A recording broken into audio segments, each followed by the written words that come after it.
नमस्कार दोस्तों, मैं गौरव स्वागत करता हूं अपने YouTube channel learn with SSC पे। आज के सेशन में हम इतिहास के महत्वपूर्ण प्रश्नों पर चर्चा करेंगे जो एग्जाम के पॉइंट ऑफ व्यू से बहुत इंपॉर्टेंट हैं। अगर आपको ये सेशन हमारा अच्छा लगता है तो हमारे चैनल लर्न विद एसएससी को सब्सक्राइब करें, साथ ही साथ शेयर करें और लाइक करें, कमेंट करें। तो मैं शुरू करता हूँ आज का पहला प्रश्न। निम्नलिखित में से कौन सा मंदिर गुप्तकालीन नहीं था? तो इसका राइट आंसर खजुराहे का कंदरिया महादेव का मंदिर। जो खजुराहे में कंदरिया महादेव का मंदिर है यह गुप्त काल का नहीं था। तो याद रखना, यह गुप्त काल का नहीं था। नेक्स्ट आगे बढ़ते क्वेश्चन नंबर 2। अपने पुरोहित के साथ विधेन माधव के पूर्व की ओर प्रव्रजन की कथा निम्नलिखित में से किसमें वर्णित है? तो शतपथ ब्राह्मण सूत्र में यह कथा वर्णित की गई है। नेक्स्ट आगे बढ़ते क्वेश्चन नंबर 3। निम्नलिखित में से कौन सा राजवंश संगम काल से संबंधित नहीं है? तो इसका राइट आंसर हो जाएगा पल्लव राजवंश। पल्लव राजवंश जो है संगम काल से संबंधित नहीं है। Question number 4। निम्नलिखित में से विदेशी यात्री ने राष्ट्रकूटों के बारे में विवरण किया। तो अल मसूदी ने राष्ट्रकूटों के बारे में वर्णन किया है। नेक्स्ट आगे बढ़ते क्वेश्चन नंबर 5। शूद्रक द्वारा लिखी हुई प्राचीन भारतीय पुस्तक जिसका नाम है मृच्छकटिकम का विषय था। तो उसका क्या विषय था? तो एक धनी व्यापारी और एक गणिका की पुत्री की प्रेम कथा। तो याद रखना, वेरी इंपॉर्टेंट है, कई बार एग्जाम में पूछा गया है। मृच्छकटिकम का विषय क्या था? तो एक धनी व्यापारी और गणिका की पुत्री की प्रेम कथा। Question number 6। रामायण और महाभारत की रचना मूलतः किस भाषा में हुई थी? तो इसका राइट आंसर संस्कृत में। ये भी क्वेश्चन कई बार पूछा गया है। रामायण एवं महाभारत की रचना मूलतः किस भाषा में हुई? तो संस्कृत में हुई है। Next question number 7। ऋग्वेद के बाद वैदिक साहित्य का सबसे मूल्यवान व बड़ा ग्रंथ कौन सा था? तो उसका नाम है शतपथ ब्राह्मण। वैदिक काल साहित्य में जो मूल्यवान ग्रंथ था तो उसका शतपथ ब्राह्मण आता है ऋग्वैदिक काल के बाद। नेक्स्ट वैदिक का शाब्दिक अर्थ है, आपको बताना है वैद का जो शाब्दिक अर्थ है।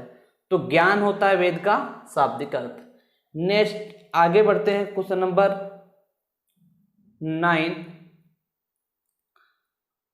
आहड़ सभ्यता के अवशेष प्राप्त हुए हैं। तो उदयपुर राजस्थान से आहड़ सभ्यता के अवशेष प्राप्त हुए हैं। Next question number 10। निर्ग्रंथ शब्द का संबंध निम्नलिखित में से किससे है? तो जैन धर्म से है निग्रंथ शब्द का जो संबंध है जैन धर्म से है। नेक्स्ट आगे बढ़ते क्वेश्चन नंबर 11। ग्वालियर के किले का निर्माण किस शासक ने करवाया था? जो ग्वालियर में किला है उसका निर्माण किस शासक ने करवाया था? तो इसका राइट आंसर सूरज सेन ने करवाया था। नेक्स्ट राजकीय कार्यों में उलेमाओं का विरोध सर्वप्रथम किसने किया? तो अलाउद्दीन खिलजी जी ने किया। अलाउद्दीन खिलजी ने उलेमाओं का विरोध किया। नेक्स्ट आगे बढ़ते क्वेश्चन नंबर 13। निम्नलिखित में से सबसे पहले बारूद, अग्निशास्त्रों और मैदानी तोपें शामिल करने वाली लड़ाई कौन सी थी? तो पानीपत की लड़ाई थी 1526 में।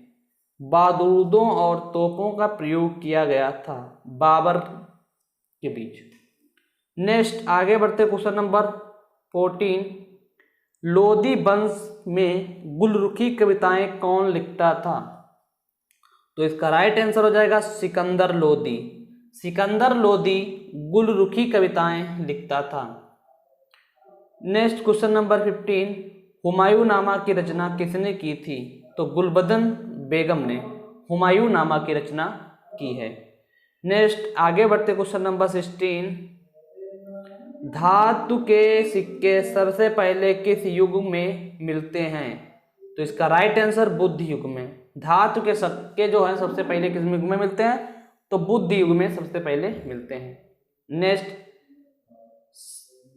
चौसा का युद्ध 25 जून 1539 ईस्वी को हुमायूं और किसके बीच हुआ था? तो हुमायूं और शेर खां के बीच में हुआ था चौसा का युद्ध, जिसमें शेर शाह सूरी जो था विजय हुआ था। नेक्स्ट आगे बढ़ते हैं, क्वेश्चन नंबर 18। मुगल काल में अमील का काम था। आपको बताना मुगल काल में जो आमिल था उसका कार्य क्या था? तो कर वसूल करना। कर जो वसूल करता था मुगल काल में उसे आमिल कहा जाता था, आमिल कहा जाता था। नेक्स्ट आगे बढ़ते क्वेश्चन नंबर 19। मोहम्मद बिन तुगलक द्वारा दीवान ए कोही स्थापित करने का उद्देश्य क्या था? तो इसका राइट आंसर हो जाए कृषि को प्रोत्साहित करना, यानी कृषि को बढ़ावा देना। दीवान ए कोही जो था किसने स्थापित किया था? तो मोहम्मद बिन तुगलक ने स्थापित किया था। इसका उद्देश्य क्या था या कार्य क्या था? तो कृषि को प्रोत्साहित करना, यानी प्रोत्साहन करना, यानी बढ़ावा देना। Next question number 20। मुगल शासक व्यवस्थाओं में प्रधान सेनापति को क्या कहा जाता था? तो जो प्रधान सेनापति होता था मुगल काल में उसे हम मीर बख्शी बोलते थे, मीर बख्शी, याद रखना। नेक्स्ट आगे बढ़ते क्वेश्चन नंबर 21।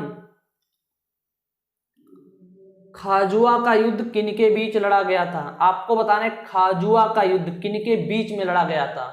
तो इसका राइट आंसर हो जाएगा शुजा एवं औरंगजेब।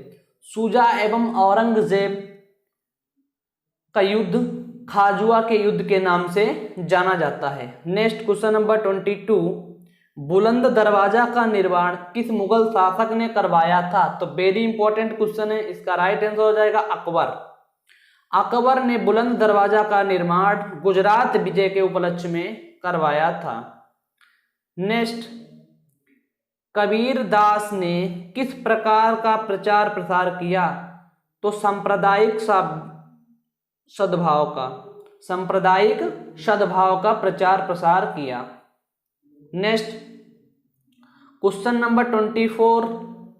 सूफी संत निजामुद्दौन औलिया निम्न में से किस सूफी संप्रदाय के थे? तो यह चिश्ती संप्रदाय के थे। किस संप्रदाय के थे? तो चिश्ती संप्रदाय के थे। Next question number 25। संगीत सम्राट तानसेन का जन्म 1506 ईस्वी में हुआ था। किस स्थान पर हुआ? तो ग्वालियर में हुआ तानसेन का जन्म। ग्वालियर में ही तानसेन का मकबरा भी स्थित, यानी टॉम कहाँ है इनका? तो ग्वालियर में है। अगर अकबर का मकबरा आपसे पूछा जाए तो सिकंदरा के पास, आगरा के पास जो सिकंदरा है वहीं अकबर का मकबरा है। Next question number 26। सल्तनत काल का प्रथम शासक जिसने स्वयं को खलीफा घोषित किया? तो इसका राइट आंसर हो जाएगा कुतुबुद्दीन मुबारक शाह। कुतुबुद्दीन मुबारक शाह ने सल्तनत काल में स्वयं को खलीफा घोषित किया था। Next question number 27। मध्यकालीन भारत में महत्तम और पटकिल पदनाम किसके लिए प्रयुक्त होते थे? तो ग्राम का जो मुखिया होता था मध्यकाल में उसे महत्तर और पटकिल पदनाम से प्रस्तुत किया जाता था। Next question number 28। 1448 ईस्वी में चित्तौड़गढ़ में विजय स्तंभ की स्थापना किसने की थी? तो इसका राइट आंसर राणा कुंभा। राणा कुंभा ने चित्तौड़गढ़ में विजय स्तंभ की स्थापना की थी। कई बार में पेपर में पूछा गया है चित्तौड़ स्तंभ, विजय स्तंभ कहाँ है? तो राइट आंसर चित्तौड़गढ़। नेक्स्ट आगे बढ़ते क्वेश्चन नंबर 29। फिरोज तुगलक द्वारा राज्य बेरोजगारी व्यक्तियों के लिए रोजगार का दफ्तर स्थापित किया गया था। तो कहाँ स्थापित किया गया था? तो दिल्ली में। बेरोजगार व्यक्तियों के लिए रोजगार का दफ्तर स्थापित किया गया था दिल्ली में। नेक्स्ट, निम्नलिखित में से 1851 में स्थापित किया गया ब्रिटिश इंडिया एसोसिएशन का अध्यक्ष कौन था? तो इसका राइट आंसर हो जाएगा राधाकांत देव। राधाकांत देव जी जो थे 1851 में स्थापित किए गए ब्रिटिश इंडिया एसोसिएशन के अध्यक्ष थे। नेक्स्ट आगे बढ़ते क्वेश्चन नंबर 31। निम्नलिखित में से 1815 में राजा राम मोहन राय द्वारा किस समाज की स्थापना की गई थी? तो आत्मीय समाज की स्थापना की गई थी। किस समाज की? आत्मीय सभा की स्थापना या आत्मीय समाज की स्थापना 1815 ईस्वी में राजा राम मोहन राय ने की थी। राजा राम मोहन राय को राय की उपाधि जो थी अकबर द्वितीय ने दी थी। अकबर द्वितीय ने दी थी, याद रखना। नेक्स्ट आगे बढ़ते क्वेश्चन नंबर 32। निम्नलिखित में से कौन सी लड़ाई जो अंग्रेजी और फ्रेंच के बीच तीसरा कर्नाटक युद्ध के दौरान लड़ी गई थी उसे किस नाम से जानते हैं? तो उसे हम वेंडी वास के नाम से जानते हैं। नेक्स्ट आगे बढ़ते क्वेश्चन नंबर 34। स्वतंत्रता संग्राम के दौरान अरुणा असफ अली किस भूमिगत क्रियाकलाप की प्रमुख महिला संगठक थीं?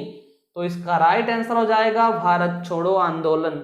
भारत छोड़ो आंदोलन अरुणा असफ अली की भूमिका अहम है। नेक्स्ट आगे बढ़ते क्वेश्चन नंबर 35।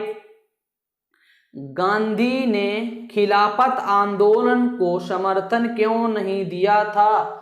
तो इसका राइट आंसर हो जाएगा क्योंकि गांधी जी राष्ट्रीय आंदोलन में हिंदू मुस्लिम दोनों के साथ चलना चाहते थे। खिलाफत आंदोलन में सिर्फ मुस्लिम ही थे। नेक्स्ट आगे बढ़ते क्वेश्चन नंबर 36। वर्ष 1931 में कांग्रेस के कराची अधिवेशन में मूल अधिकारों का प्रस्ताव प्रारूप निम्नलिखित में से किसने बनाया था? यानी जो 1931 में कांग्रेस का जो कराची अधिवेशन हुआ था उसमें मूल अधिकारों का प्रस्ताव प्रारूप किसने तैयार किया था? तो इसका राइट आंसर हो जाएगा पंडित जवाहरलाल नेहरू। पंडित जवाहरलाल नेहरू ने यह प्रस्ताव प्रारूप तैयार किया था। Next question number 37। 1843 ईस्वी में आदि ब्रह्मा समाज की स्थापना किसने की? तो इसका राइट आंसर हो जाएगा देवेंद्रनाथ टैगोर। देवेंद्रनाथ टैगोर जी ने आदि ब्रह्म समाज की स्थापना की। कब? 1843 में। नेक्स्ट आगे बढ़ते क्वेश्चन नंबर 38। इनमें से कौन सी रियासतें भारत की स्वतंत्रता के समय भारत में शामिल नहीं हुई थी? तो भारत की स्वतंत्रता के समय कश्मीर और जूनागढ़, हैदराबाद ये रियासतें जो थी शामिल नहीं हुई थी, याद रखना। Next question number 39। फरवरी अप्रैल 1919 में अप्रैल 1919 के बीच निम्नलिखित घटनाओं में से सबसे बाद में कौन सी घटना हुई थी? तो सबसे बाद में जलियांवाला बाग हत्याकांड हुआ था 13 अप्रैल 1919 को। नेक्स्ट आगे बढ़ते, आज के सेशन का हमारा जो लास्ट क्वेश्चन है क्वेश्चन नंबर 40। किस बंदरगाह को पुर्तगाली लोग पोर्ट ग्रांडे बंदरगाह के नाम से पुकारते हैं? आपको बताना है पुर्तगाली लोग पोर्ट ग्रांडे बंदरगाह के नाम से किसे पुकारते हैं? तो इसका राइट आंसर हो जाएगा बंगाल का चटगांव बंदरगाह। बंगाल का जो चटगांव बंदरगाह है इसे पुर्तगाल पोर्ट ग्रांडे बंदरगाह के नाम से पुकारते थे। तो आज का सेशन हमारा समाप्त होता है। आशा करता हूं आप सभी को ये सेशन हमारा पसंद आएगा। अगर आप सभी को ये सेशन हमारा पसंद आता है तो हमारे चैनल लर्न विद एसएससी को सब्सक्राइब करें, साथ ही शेयर करें और लाइक करें, जैसे कि आपको नोटिफिकेशन मिलता रहे।